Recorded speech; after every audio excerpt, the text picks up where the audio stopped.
This is what we do, folks. We talk college football all the time like nobody else. We got Palmer Thoms on the line from Dogs 247 Sports to get us set for Georgia football 2020. The season's only a few days old in regards to being over with a Sugar Bowl win, but there's much to talk about concerning 2020. So, Palmer, unfortunately, we're going to have you roll your sleeves up and really do some dirty work in regards to all these players on both sides of the football, because this is the deal, as we talk to you all the time about. It's one of the prime recruiting spots in the nation. Georgia recruits as well as anybody. Well, what happens 3 years later is that they lose more players than anybody early to the NFL draft, or just about anybody. So we know about at least 3 offensive linemen, and then Jake Fromm, who we've already, of course, gone over. So run down the offense and the defense in regards to who we can expect to be coming back versus who's declared for the NFL draft and who may be announcing soon. Yeah, so Georgia has, had all the NFL draft announcements. They're behind them now, so it's beneficial for the coaching staff, for these players to understand. Here's what we've got in 2020. Obviously, they've got a couple spots left in to fill in with the February signing day, the traditional national signing day. But for the most part, I believe it's 81 spots that are taken up already on this roster, and so they've got a good idea of the majority of this team. Leaving early for the NFL draft, we said Jake Fromm at quarterback. They'll lose DeAndre Swift at running back early for the NFL. Brian Herrien is a senior, so he's obviously gone at running back as well. Wide receiver, they won't lose anybody early for the NFL, but they will lose Tyler Simmons and Lawrence Cager, two guys that exhausted their eligibility. On the offensive line, Isaiah Wilson, right tackle, Andrew Thomas, left tackle, and left guard Solomon Kinley. Those 3 guys are third-year players headed to the NFL, to pursue their professional football dreams after 3 years of college. They will also lose right guard, utility man on the offensive line. He played all 5 positions this year, Cade Mays, who hit the transfer portal. He is now up at Tennessee, where his younger brother Cooper will be playing this fall as a true freshman. So they lost him on the offensive line. So that's 4 guys that with starting experience on the offensive line that won't be back. There's some questions regarding Ben Cleveland, who was academically ineligible for the Sugar Bowl. He has played primarily right guard for Georgia. Started several games for them there.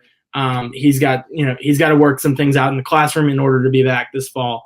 But the hope for Georgia is that he wants to be here. He's not transferring. He's going to push through it in the classroom, and hopefully that he'll be back on the field with them. So that does it for the offense. Defensively, they hit on everything. They wanted everyone back, and with one of the best defenses this year, they're certain to have one of the best next year. Malik Herring, who's an defensive end, edge rush guy, he's back. They'll lose a couple of guys on the defensive line that were contributors this year that were seniors, but for the most part, defensive line will be back loaded like they were this year. A lot of experience there. Jordan Davis returning up in the middle, Trayvon Walker returning on the outside, Devontae Wyatt, and then kind of an unexpected thing for them this year was Julian Rochester, who was a senior, expected to play out his last year of eligibility. He only played in 4 games this year. Tore his ACL late in the 2018-2019 season, and so was recovering from that, missed spring practice in 2019, and only played in 4 games. So he was able to redshirt and will be back for a 5th year, providing a little bit of veteran experience on that defensive line. With the transition that they'll have there, losing, I believe it's 5 seniors. At linebacker, Monty Rice returns as he passed up the NFL, will come back for his senior season. They will lose Tay Crowder on the inside, but he's a guy that can be replaced with the likes of Nakobe Dean or Quay Walker. You've got tons of experienced talented guys on the inside there.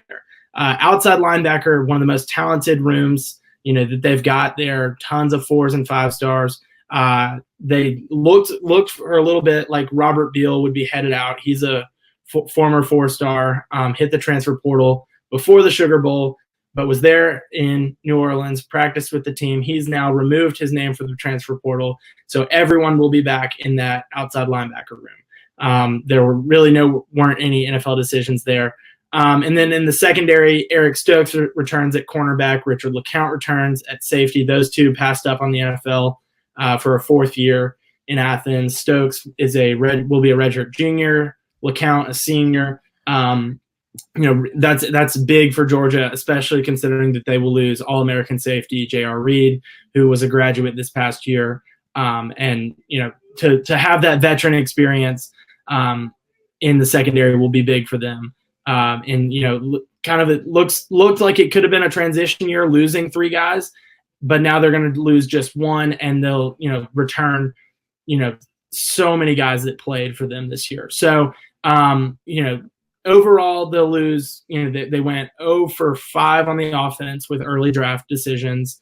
They'll lose 5 there, but then they went 4-0 on the defensive side. So look for Georgia to have a really, really talented defense again this coming season in 2020, just like they did in 2019. They were one of the best in the country, and no changes on the defensive coaching staffs, no changes on the personnel really, and they're just bringing in more and more talent in this highly rated recruiting class.